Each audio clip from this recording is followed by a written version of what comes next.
සුබ දවසක් ප්‍රිය විද්‍යාර්ථීනි. කැලිබාහිරපදී ආයතනයේ YouTube channel එකට ඔබ ඉතා සාදරයෙන් පිළිගන්නවා. පුරාවිද්‍යාව විෂය සම්බන්ධව දේශනයක් අද දවසේ අපි YouTube channel එකට යොමු කරනවා. එහි ශාස්ත්‍රීය දැනුම ලබා ගැනීම සඳහා ඒ නරඹන්නේ කියන කාරණේ විශේෂයෙන් අවධානය යොමු කරනවා.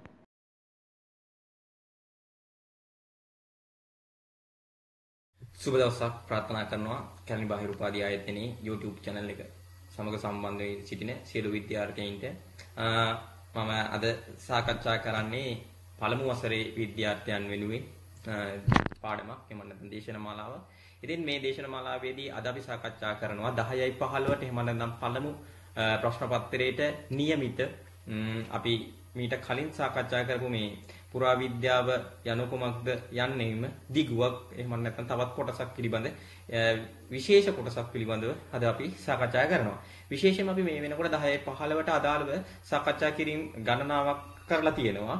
එහිදී විශේෂයෙන්ම පුරාවිද්‍යාව යනු කුමක්ද කියන සාකච්ඡා කරා.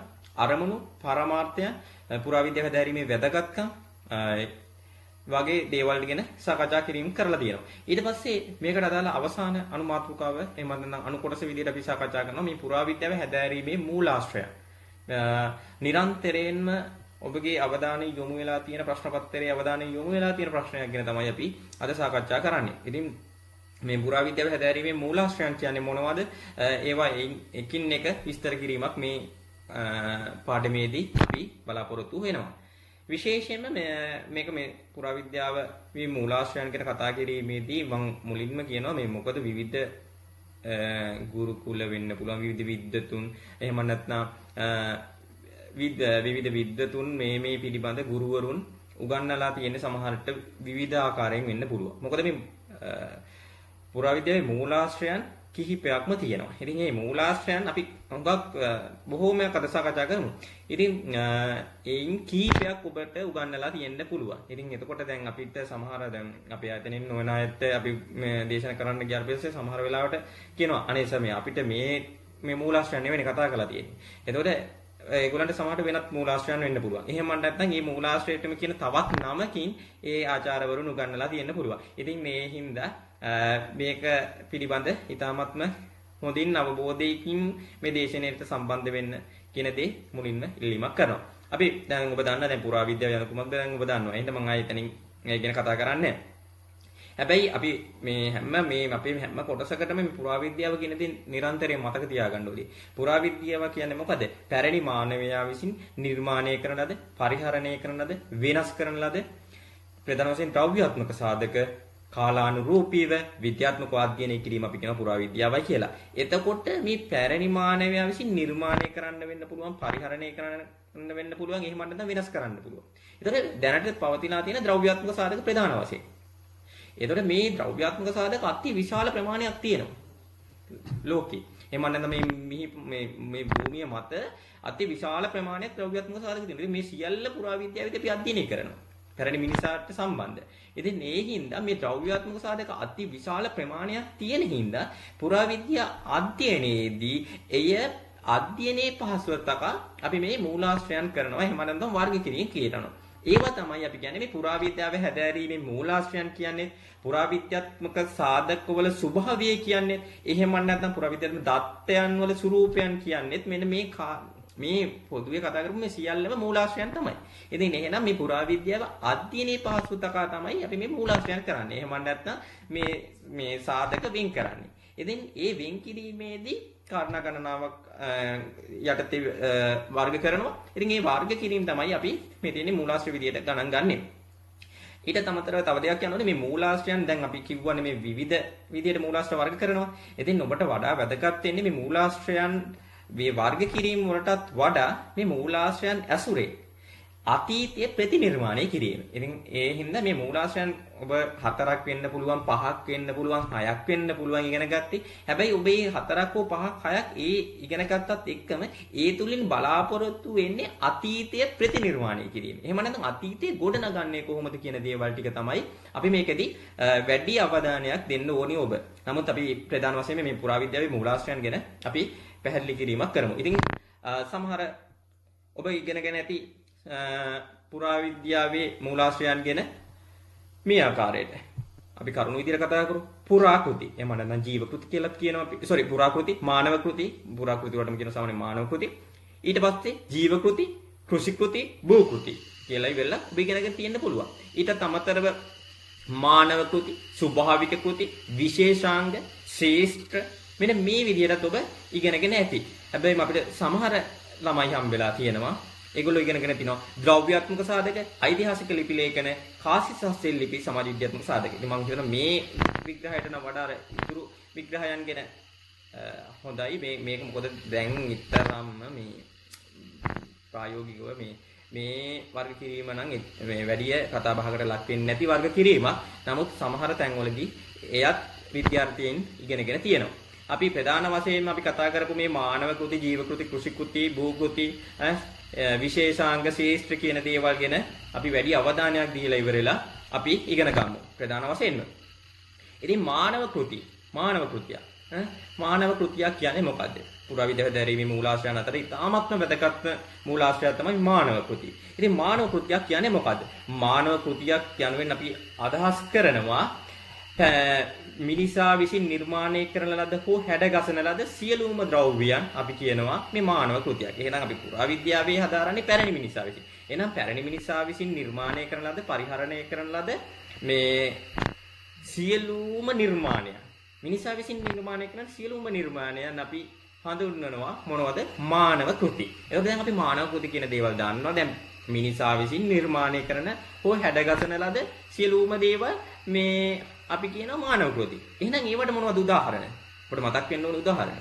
ඔබ දන්නවා එහෙනම් මිනිස්සු කරපු දේවල් මොනවද? ගොඩ නැගිලි වෙන්න පුළුවන්, ස්මාරක වෙන්න පුළුවන්, සෙල්ලිපි වෙන්න පුළුවන්, සිතුවම් වෙන්න පුළුවන්, ලිය කියවිලි, පොත්පත්. මොකද මිනිසුන්නේ ඒවා නිර්මාණය කරන්නේ. ඉතින් මෙන්න මේ සියලු දේවල් අපි කියනවා මොනවද එහෙනම්? මානව කෘති කියලා. ඔබට දැන් මානව කෘති ගැන හොඳ අවබෝධයක් ඇති. විශේෂයෙන්ම දැන් දන්නවා සිතුවම් කියලා ගත්තොත් අපි දන්නවා සීගිරි සිතුවම් වෙන්න පුළුවන්, අජන්තා සිතුවම් වෙන්න පුළුවන්. මේ සියලුම දේවල් එහෙනම් මොනවද? මානව කෘති. අපිට ස්මාරකයක් දැක්කොත්, රුවන්වැලි මහා සෑය දැක්කොත්, ජේතවනාරාමයේ දැක්කොත්, අබේගිරිය දැක්කොත්, මේ අබේගිරි විහාරේ මේ වගේ දේවල් දැක්කොත් අපි එහෙනම් දන්නවා ඒවා මානව කෘති කියලා. ගොඩ නැගිල්ලක් දැක්කොත්, පතපොතක් දැක්කොත් ඒවා මානව කෘති. ඉතින් මෙන්න මේවා තමයි අපි කතා කරන්නේ එහෙනම් මානව කෘති ගණයට. ඊට පස්සේ අපි දන්නවා ජීව කෘති කියලා උගන්වලා තියෙනවා ඇති ඔබට. එතකොට ජීව කෘති කියන්නේ මොනවද? ජීව කෘති අතර ජීව කෘති කියන්නේ දැන් අපි දන්නවා ජීවත් වෙලා තියෙන ශාක තියෙනවා. ශාක කොටස්. වර්තමානයේ අපිට දකින්න හම්බෙන්නේ. ඒ වගේම තමයි මැරිච්ච ශාකත් අපිට දකින්න හම්බෙනවා. ඉතින් ඒ වගේම තමයි ජීවත් වෙලා සිටින මිනිසුන් වගේම මැරිච්ච මිනිසුන්ගේ අවශේෂයන් අපි කිව්වර ශාකවල අවශේෂයන්, මැරිච්ච ශාකවල අවශේෂයන්, මැරිච්ච මිනිසුන්ගේ අවශේෂයන්, එහෙම නැත්නම් ජීවත් වෙලා සිටින සහ වර්තමානයේ අපිට දකින්න හම්බෙන ශාකවල අවශේෂයන් ගන්නේ මේ ජීව කෘති ගණයට. ඉතින් අපි දන්නවා ප්‍රධාන වශයෙන්ම මේ පුරාවිද්‍යාවේ හදාරන්නේ පැරණි මිනිසා පිළිබඳ. නමුත් ඒ වුණාට මේ හුඟක් පුරාවිද්‍යාඥයන්ගේ අවධානය තියෙන්නේ අපිට නැතිවිච්ච මිනිසුන්ගේ සහ ශාකවල කොටස් ගැන.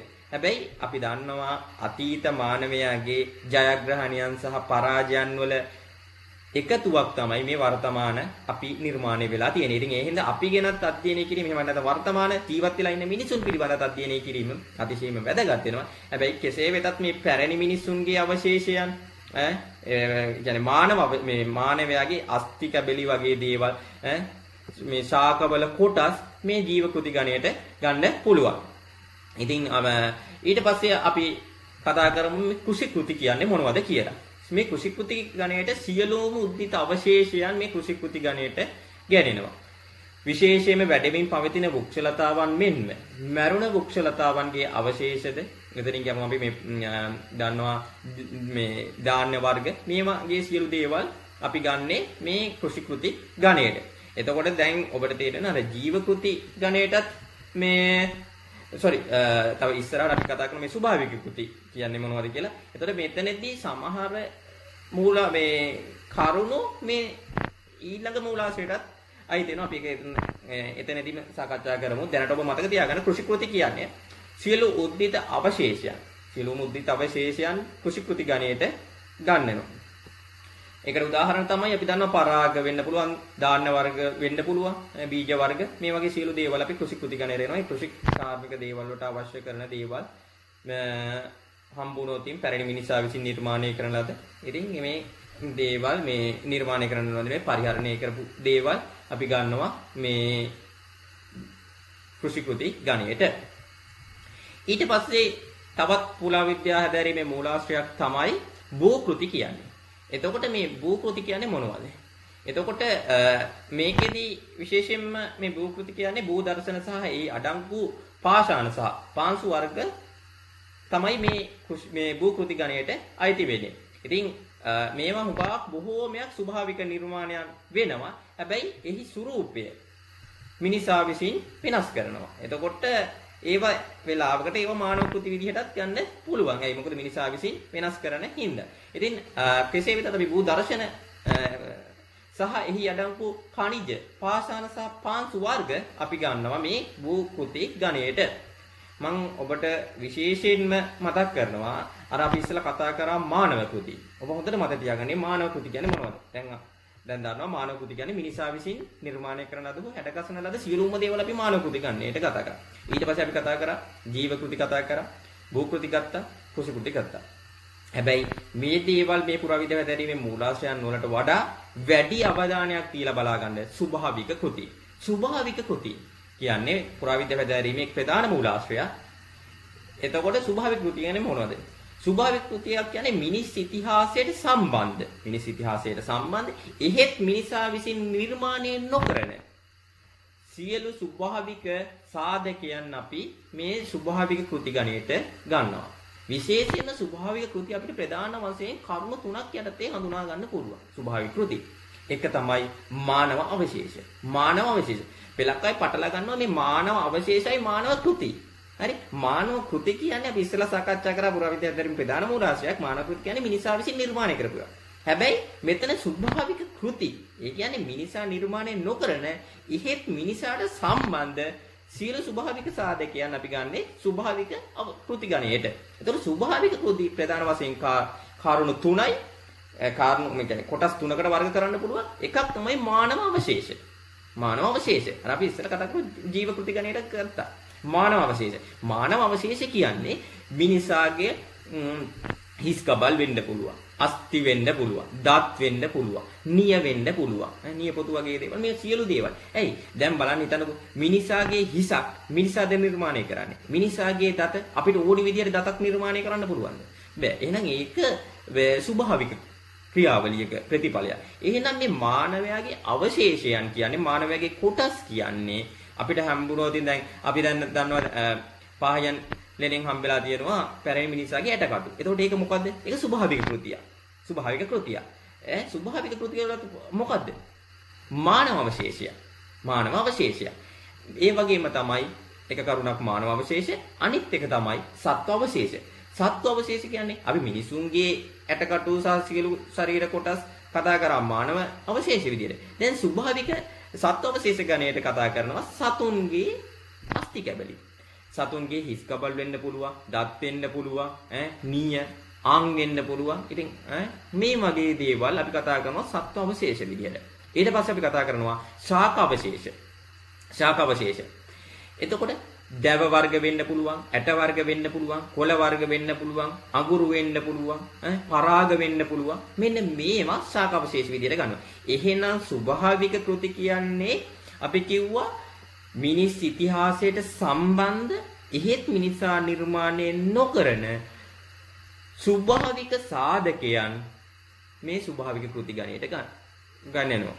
ඒක ප්‍රධාන වශයෙන් කොටස් 3යි මානව අවශේෂ, සත්ත්ව අවශේෂ, ශාක අවශේෂ. ඉතින් දැන් අර ශාක අවශේෂ කතා කරනවා අපි ඊට කලින් කතා කරක් මේ ඔබ කෘෂි කෘති ගණයට. හරි අන්න එකයි කිව්වේ මූලාශ්‍රයක් දැන් වර්ග කිරීම සම්බන්ධව මෙතන ගැටලු තියෙනවා. හරි එතකොට මේ මූලාශ්‍රයට මේකක් ගන්න පුළුවන් මෙතනවත් ගන්න පුළුවන්. හරි ඒකයි. ඉතින් ඔබට මම ඊට පස්සේ සාකච්ඡා කරන්න මේ ඔක්කොම ගන්න නැතුව මේන් අත්‍යවශ්‍ය දේවල් ටිකක් මේ මූලාශ්‍රයන් කිරීමෙට වග කරන්න කියලා. ඊට පස්සේ තවත් මූලාශ්‍රයක් තියෙනවා විශේෂාංග. විශේෂාංග කියන්නේ මොනවද? දැන් ඔබ දන්නවා මානව කෘතිත් දන්නවා, ස්වභාවික කෘතිත් දන්නවා. එතනින් ගියාපුවාම ස්වභාවික කෘති ගැන අපි කතා කරා. එතනින් ගියාපුවාම කෘෂි කෘති ගැන කතා කරා, භූ කෘති කතා කරා. ඊට පස්සේ දැන් කතා කරා දැන් කතා කරනවා අපි විශේෂාංග. විශේෂාංග කියන්නේ මොකද්ද? විශේෂාංග කියන්නේ පරේෂණාගාරයක් වෙතට ගෙන යා නොහැකි. පරේෂණාගාරයක් වෙතට ගෙන යා නොහැකි යථා ස්වභාවය. ඒ කියන්නේ ඒක පිහිටි ස්වභාවය. යථා ස්වභාවය වෙනස් කිරීමකින් තොරව හෝ හානි කිරීමකින් තොරව පිහිටි ස්ථානෙන් ඉවතට ගෙන යා නොහැකි භෞතික නිර්මාණයන් අපි ගන්නවා විශේෂාංග විදියට. උදාහරණයක් විදියට කාණු වෙන්න පුළුවන්. කාණුවක් වෙන්න පුළුවන්. එහෙමත් නැත්නම් කුණු වලක් වෙන්න පුළුවන්. ඊට පස්සේ සුසාන වෙන්න පුළුවන්. මංමාවත් වෙන්න පුළුවන්. ගොඩනැගිලි පාදමක් වෙන්න පුළුවන්. ලිපක් වෙන්න පුළුවන්. මෙන්න මේවා අපි කතා කරනවා මොනවද? විශේෂාංග විදියට. විශේෂාංග වල ස්වરૂපය තමයි මොකද්ද? පරේෂණාගාරයක් වෙතට ගෙන යා නොහැකි. යථා ස්වභාවයේ වෙනස් කිරීමකින් හෝ හානි කිරීමකින් තොරව පිහිටි ස්ථානයෙන් ඉවතට ගෙන යා නොහැකි නිර්මාණයන් අපි සාකච්ඡා කරනවා විශේෂාංග විදියට. දැන් අපි දන්නවා ඉන්දෝනීසියානු ශිෂ්ටාචාරයේ එක් වැදගත් නගරයක් වෙන මොහන්ජදාරෝ නගරේ දියුණු මම්මාවත් තිබ්බා කියලා. එතකොට මේ දියුණු මම්මාවත් කොච්චර වැදගත් වුණත් ඉන්දියාවේ කෞතුකාගාර තුලට ගෙනියන්න පුළුවන්ද? බැහැ. හැබැයි පැරණි මිනිසා පිළිබඳ අධ්‍යයනය කරන්න තියෙන හොඳම මූලාශ්‍රයක් මම්මාවත්. එහෙනම් අපි දියුණු ශිෂ්ටාචාරයක් කියන්නත් හේතුවක් වුණා මේ මම්මාවත්. හැබැයි මම්මාවත් අපිට අරන් යන්න බෑ. කෞතුකාගාරයකට වෙන්න පුළුවන්, පරේෂණාගාරයකට වෙන්න පුළුවන්. ඒව අරන් යන්න බෑ. එහෙනම් අපි ඒව හඳුන්වනවා මොනවද? විශේෂාංග විදිහට. උදාහරණයක් විදිහට තවත් ගන්න. ඔබ දන්නවා ඉබ්බන් කටු සුසාන තියෙනවා අපිට. මේ සුසාන අපිට කොච්චර වටිනවා කියලා වෙලා කොළඹ ජාතික කෞතුකාගාරයට අරන් යන්න පුළුවන්. අරන් යන්න පුළුවන්. හැබැයි යථා ස්වභාවය සම්පූර්ණ වෙනස් වෙනවා. නැත්නම් ඒ තිබ්බ ස්වරූපේ වෙනස් වෙනවා. අපිට ලිපක් අරන් යන්න පුළුවන්. දුස්සගෙන යන්න පුළුවන්. බෑ. ඉතින් එහෙනම් මෙන්න මේ වගේ පුරාවිද්‍යා සාධක අපි ගන්නෙ විශේෂාංග කියන මූලාශ්‍රය යටතේ. ඉතින් මෙන්න ඊට පස්සේ අපි කතා කරමු මේ ශේෂ්ත්‍ර කියන්නේ මොනවද කියලා. දැන් ඔබ දන්නවා මානව කෘති, ස්වභාවික කෘති සහ විශේෂාංග. මානව කෘති වගේම ස්වභාවික කෘති සහ විශේෂාංග හමුවන භූමියකට අපි කියනවා මොකද්ද? ශේෂ්ත්‍රයක් කියලා. ඉතින් දැන් අපි දන්නවා මානව කෘති. මොකද්ද මිනිසා විසින් නිර්මාණය කරන හෝ හැඩගසන සියලුම දේවල් අපි කතා කරනවා මොනවද? මානව කෘති. ඉතින් සීගිරිය ගත්තොත් රුවන්මැලි මහසෑය ගත්තොත් ඒව මොනවද? මානව කෘති. සීගිරි සිතුවම් ගත්තොත් මානව කෘති. එතකොට අපි කතා කරා ස්වභාවික කෘති. සතුන්ගේ යටකටු, මිනිසුන්ගේ යටකටු, සාකවල කොටස් අපි කතා කරා ස්වභාවික කෘති ගණයට ගන්නවා කියලා. ඊට පස්සේ විශේෂාංගත් අපි කතා කරා මේ යථා ස්වභාවය වෙනස් කරන්න බැරි පරේෂණාගාර වලට ගෙන යා නොහැකි දේවල් අපි කතා කරා මේ විශේෂාංග විදියට. ඒතකොට මෙන්න මේවා හමු වෙන භූමියට, භූ ස්තරයට, එහෙම නැත්නම් ඒ අදාළ භූමි කොටසට, භූමි භාගයට අපි කියනවා මොකද්ද? ශේෂ්ත්‍රයක් කියලා. පුරාවිද්‍යා ශේෂ්ත්‍රයක් කියලානේ. නේ? එතකොට මෙන්න ඒ හම්බෙන්නේ පුරා විද්‍යාත්මක සාධක හමු වෙන භූමියට අපි කියනවා ශේෂ්ත්‍රයක් කියලා.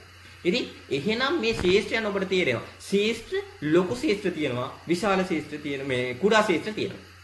කුඩා ශේෂ්ත්‍ර වගේම විශාල ශේෂ්ත්‍රත් තියෙනවා. ඒ වගේම තමයි භූමිය මතු පිට ශේෂ්ත්‍ර හඳුනා ගන්න පුළුවන්. භූ අභ්‍යන්තරයේ තවත් ශේෂ්ත්‍ර ගණනාවක් තියෙන්න පුළුවන්. නේ? අද අපිට හම්බෙලා තියෙන මේ පුරාවිද්‍යාත්මක ශේෂ්ත්‍ර වලට වඩා අති විශාල ප්‍රමාණයක් තාමත් තියෙන්නේ කොහෙද? භූ අභ්‍යන්තරයේ. පොළොව යට වැලිලිලා තියෙනවා. ඊට අමතරව තමයි ගොඩබිමේ මේ ශේෂ්ත්‍ර තියෙන්න පුළුවන්, ජලයේ තියෙන්න පුළුවන්, වගුරු බිමක වගේ මේ ඕනෑම ස්ථානයක මේ ශේෂ්ත්‍ර තියෙන්න පුළුවන්. ඉතින් මේ වගේ ශේෂ්ත්‍රයන් මේ පුරාවිද්‍යාව හැදෑරීමේ මූලාශ්‍රයක් විදිහට අපි සාකච්ඡා කරනවා. ඉතින් දැන් මේ ආකාරයට විවිධ මූලාශ්‍ර වර්ග කිරීම කරනවා. හැබැයි ඔබට දැන් මම ගණනාවක් මූලාශ්‍රයන් පැහැදිලි කරා. ඉතින් දැන් මේකේ ගැටලුව තමයි මොකද? සමහර මානව කෘති කෘෂි කෘති වෙනවා. සමහර මානව කෘති ස්වභාවික කෘති ජීව කෘති වෙනවා. ඉතින් අන්න ඒ හින්දා ඔබට මම හිතනවා යෝජනා කරනවා වැඩියෙන්ම මේ මානව කෘති, ස්වභාවික කෘති, විශේෂාංග සහ ශ්‍රේෂ්ඨ කියන මේ හතර යටතේ හොඳට කරුණු එකතු කරගන්න අපි නෝට් ඔයගොල්ලන්ට දීලා තියෙනවා. මෙන්න මේ හතර අතිශයින්ම හොඳට බලා ගන්න කියන ඉල්ලීම කරනවා මේ පාඩමේදී පුරාවිද්‍යාව හැදෑරීමේ මූලාශ්‍රයන් වලදී. ඊට පස්සේ ඔබ දල වශයෙන් අවබෝධ කරගන්න මේ ජීව කෘති කියන්නේ මොනවද? මෙන්න මේවා කියන්නේ කෘෂි කෘති කියන්නේ මොනවද කියන දේවල් ටිකත් ඔබ යම් කිසි විදියකට හෝ අවබෝධයකින් යන්න. මොකද මේවා එකින් එක වෙනස් වෙන්නේ කොහොමද සහ එකින් එක සම්බන්ධ වෙන්නේ කොහොමද කියන දේවල් ටික පිළිබඳ දල අසහ හොඳ අවබෝධයක් ඔබට ලැබෙන්නේ නැතයි මම විශ්වාස කරනවා. ඊට පස්සේ තවත් ඉගැන්වීම් වල උගන්වලා තියෙන ඇති සමහර විටක මෙන්න මේ ආකාරයට මේ ද්‍රව්‍යාත්මක සාධක ඓතිහාසික ලිපි ලේඛන කාසා සෙල් ලිපි සමාජ විද්‍යාත්මක සාධක දැන් අපි දන්නවා මේ ඓතිහාසික ලිපි ලේඛන සහ කාසි කියන්නේ තෝරනවාද මිනිසා විසින් නිර්මාණය කරන මානව කෘතිය. ඒතර ඓතිහාසික ලිපි ලේඛනත් මානව කෘතියක්. ඉතින් මේ දෙකම මානව කෘති. ඉතින් අන්නේ හින්දා මේ මූලාශ්‍රයන් වර්ග කිරීම සම්බන්ධව නම් ගැටලු ටිකක් තියෙනවා. ඉතින් ඔබට අවශ්‍ය වෙන්නේ මේ මූලාශ්‍රයන් වර්ග කිරීම නෙවෙයි ඒ තුලින් අතීතයේ ප්‍රතිනිර්මාණය කිරීමට. ඉතින් එහෙනම් මූලාශ්‍රයන් කියන්නේ ඔන්න දැන් පැහැදිලි කරලා දුන්නා. මූලාශ්‍රයන් කියන්නේ මෙහෙම. අහලා තිබ්බොත් පුරාවිද්‍යාව හැදෑරීමේ මූලාශ්‍රයන් කොත් ඔන්න ඔය ටික තමයි ලියන්න තියෙන්නේ. බැරි වෙලාවත් අහලා තිබ්බොත් පුරාවිද්‍යාව හැදෑරීමේ මූලාශ්‍රයන් තුලින් අතීතයේ ප්‍රතිනිර්මාණය කළ හැක මේ කිමන සාකච්ඡා කරන්න එහෙම නැත්නම් බඳුන් කරන්න මේ විමර්ශනය කරන්න කියලා වගේ දෙයක් අහුවොත් අපි දැන් ඒකටත් පොඩ්ඩක් සම්බන්ධ වෙමු කොහොමද එහෙම කරන්න කියලා එකලා. දැන් මම ඔබට කිව්වා මම උදාහරණ කීපයයි ගන්නෙ අපිට වෙලාව සීමිත බැවි. දැන් මම ඔබට කිව්වා මානව කෘතියක් කියන්නේ මොකද්ද? පැරණි මිනිසා විසින් නිර්මාණය කරන ලද හැඩගසන ලද දේවල් අපි කිව්වා මානව කෘති කියලා. මිනිසා විසින් නිර්මාණය කරන. සීගිරිය මොකද්ද? මානව කෘතිය. කාසි කියන්නේ මානව කෘතිය. සිතුවම් කියන්නේ මානව කෘතිය. අපි ගමු සීගිරි සිතුවම්. සීගිරි සිතුවම් කියන්නේ මානව කෘතිය. කොහොමද අතීතයේ ප්‍රතිනිර්මාණය කරන්නේ? අපි කතා කරන්න පුළුවන් සීගිරි සිතුවම් තුලින් විදේශීය සම්බන්ධතාවය ගැන කතා කරන්න පුළුවන්. අපි දන්නවා සීගිරි සිතුවම් 30 වර්ෂ පස්වෙනි සියවසේ නිර්මාණය කරා. හැබැයි ඊටත් කලින් ඉන්දියාවේ සීගිරි සිතුවම් වලටම සමාන අපිට සිතුවම් දකින්න හම්බ වෙනවා අජන්තා ලෙන් වලින්. එතකොට එහෙනම් ඉන්දියාවයි ශ්‍රී ලංකාවයි අතර යම් විදේශ සම්බන්ධතාවයක් තිබ්බාද කියන දේවල් ගැන කතා කරන්න පුළුවන්. ඊට අමතරව සීගිරියෙන් අපිට හම්බෙලා තියෙනවා සීගිරිය කියන්නේ මානව කෘතියක්. සීගිරි නගර නිර්මාණය කියන්නේ මානව කෘතියක්. එතකොට සීගිරියන් මේ සිතුවම්ම ගැන කතා කරමුකෝ අපි. එතකොට දැන් ඒ ගැන විදේශීය සම්බන්ධතාවය ගැන කතා කරනවා. ඊට අමතරව තමයි මේ තාක්ෂණය ක්‍රිස්තු වර්ෂ 5 වෙනි සියවසේ කාශ්‍යප රජුරුවන්ගේ කාලේ තාක්ෂණය ගැන අපිට කතා කරන්න පුළුවන්. මේ රළු ගලක් මෙච්චර ඉතාමත්ම අලංකාරව සිතුවම් නිර්මාණය කිරීමට එවක තිබිච්ච තාක්ෂණය ගැන අපිට මනා පිටුවලක් ලබා ගන්න පුළුවන්. මන්ද එතකොට මේක මේ කොහොමද මේ බදාමි ස්තරය හදාගත්තේ? එතකොට කොහොමද මේ සිතුවම් නිර්මාණය කරේ? Fresco බුවනෝ ක්‍රමයේද fresco සිකෝ ක්‍රමයේද? ඊට අමතරව මේ වර්ණ භාවිතා කරලා තියෙන්නේ කොහොමද? මේ වර්ණ සකසා ගත්තේ කොහොමද? එතකොට මේ සිතුවම් ඇන්දේ කොහොමද? මේ සියලු දේවල් ගැන කතා කිරීමේදී එවක තාක්ෂණය ගැන අපිට කතා කරන්න පුළුවන්. ඊට අමතරව තමයි ඒවක කාන්තාවගේ ස්වරූපය ගැනත් අපිට කතා කරන්න පුළුවන්. කාන්තාවක්ගේ විලාසිතාවන්, කර්ණාභරණ පළඳින කාන්තාවන් මේ කාලේ ඉඳලා තියෙනවා. අද වගේම අදටත් වඩා ලස්සන ගැන හිතපු අලංකාරය ගැන හිතපු කාන්තාවන් ඉඳලා තියෙනවා. ඊට පස්සේ ඒගොල්ලන්ගේ රාජකීය කාන්තාව කොයි වගේද? සේවිකාව කොයි වගේද? ඒ වගේ දේවල් ගැන අපිට අවබෝධයක් ලබා ගන්න පුළුවන්. ඉතින් ඊට පස්සේ අපි ගමු තව මානව කෘතියක් කාසි ගන්නකො. අපිට කාසියක් හම්බෙනවා. ඉසීගිරියම හම්බෙනවා රෝම කාසි. එතකොට මේ රෝම කාසියක් හම්බීම තුලින් අපි දන්න දැන් කාසි කියන්නේ මානව කෘතියක්. එතකොට කාසිය තුලින් අපිට කතා කරන්න පුළුවන් ආගමික වටපිටාව ගැන කතා කරන්න පුළුවන්. ඒ කාසියේ අන්තර්ගත වෙලා තියෙන්නේ කුමන සංකේතද? ඒ තුලින් අපිට කතා කරන්න පුළුවන් ආගමික වටපිටාව ගැන. උදාහරණයක් විදිහට අපි දන්නවා ස්වස්තික කාසිය. ඊට පස්සේ ස්වස්තික කාසියට පදනම් වෙලා තියෙන්නේ බෞද්ධාගමික ඒක පිළිබඳ මතවාද තියෙනවා. නමුත් ප්‍රධාන වශයෙන්ම බෞද්ධාගමික මුහුණුවරක් මේ ස්වස්තික කාසියට තියෙනවා. ඊට අමතරව කතා කරන ලක්ෂ්මී කාසිය. එතකොට අපි දන්නවා මේ Hindu ආගමික බලපෑම. ඒතර ආගමික බලපෑම ගැනත් මේ කාසි වලින් කතා කරන්න පුළුවන්. ඊට අමතරව විදේශීය සම්බන්ධතා ගැන කතා කරන්න පුළුවන්. ආර්ථිකය ගැන කතා කරන්න පුළුවන්. කාසියේ ලෝහය නිෂ්පාදනය වෙලා තියෙන්නේ ලෝහය මත ආර්ථිකය ගැන අපිට සාකච්ඡා කරන්න පුළුවන්. විශේෂයෙන්ම ලෝහය භාවිතා කරලා තියෙන වටිනාකමක් වැඩි ලෝහයක් නම් අපි දන්නවා ඒ කාලේ ආර්ථික ඉතා හොඳ තත්ත්වයක තියෙනවා. ඒ වගේම තමයි කාසියට පදනම් වෙලා තියෙන ලෝහය ඉතා බාල ලෝහයක් නම් අපිට කතා කරන්න පුළුවන්. ඒ යුගයේ ආර්ථිකය යම් පිරිහීමකට ලක් වෙච්ච යුගයක් කියලා ඉවලා. ලංකාවේ මධ්‍ය කාලීන රන් කහවණු භාවිතා වෙච්ච කාලය තුල අපිට වාක් සාධක තියෙනවා ලංකාවේ දියුණු සමාජයක් තිබූ බවට. ඉතින් මේ කාසිය තුලිනුත් ඒ තොරතුරු අපිට අනාවරණය කරගන්න පුළුවන්. ඉතින් කාසි ගැන කතා කරනවා. ඒ වගේම තමයි අපිටත් මේ යුගයේ මොකද තාක්ෂණය ගැන කතා කරන්න පුළුවන්. ඒ වගේම තමයි ජනාවාස ව්‍යාප්තිය ගැන කතා කරන්න පුළුවන්. මේ මොකද දැන් අපි කතා කරන මේ සියලු මානව කෘතීන් නිර්මාණය කරද්දී ඒ තුල අනිවාර්යෙන් ජනාවාසයක් වෙලා තියෙනවා. එතකොට මිනිසුන්ගේ සිතුම් පැතුම් විශේෂයෙන්ම අපි අද කතා කරපු සිතුවම් ගැන කතා කරද්දී සීකරු සිතුවම් මිනිසුන්ගේ ආකල්ප ගැන කතා කරන්න පුළුවන්. මෙන්න මේ වගේ දේවල් අර මානව කෘති ගන්නවා.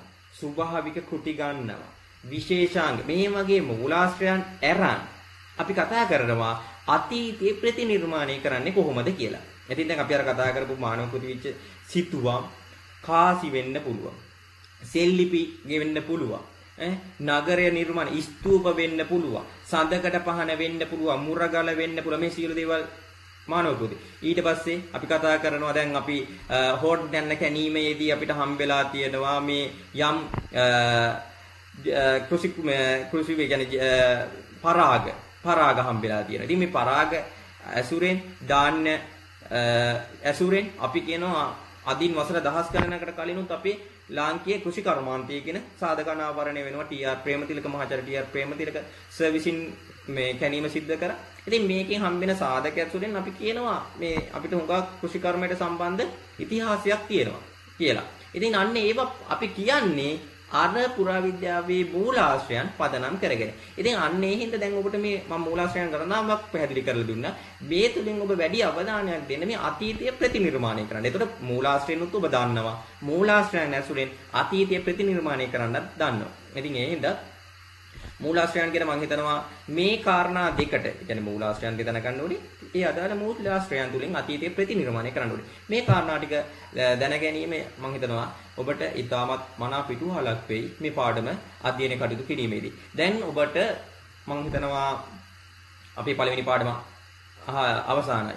දැන් ඔබ දන්නවා මේ වෙනකොට පුරාවිද්‍යාව යන කුමක්ද? විවිධ විද්වතුන් පුරාවිද්‍යාව විග්‍රහ කරලා තියෙන ආකාරය, පුරාවිද්‍යාවේ වැදගත්කම, පුරාවිද්‍යාව හදාරන්නේ ඇයි? පුරාවිද්‍යාවේ අරමුණු, පුරාවිද්‍යාවේ පරමාර්ථ සහ පුරාවිද්‍යාව හැදෑරීමේ මූලාශ්‍රයන් කියන දේවල් හොඳින් අවබෝධ කරගෙන තියෙනවා.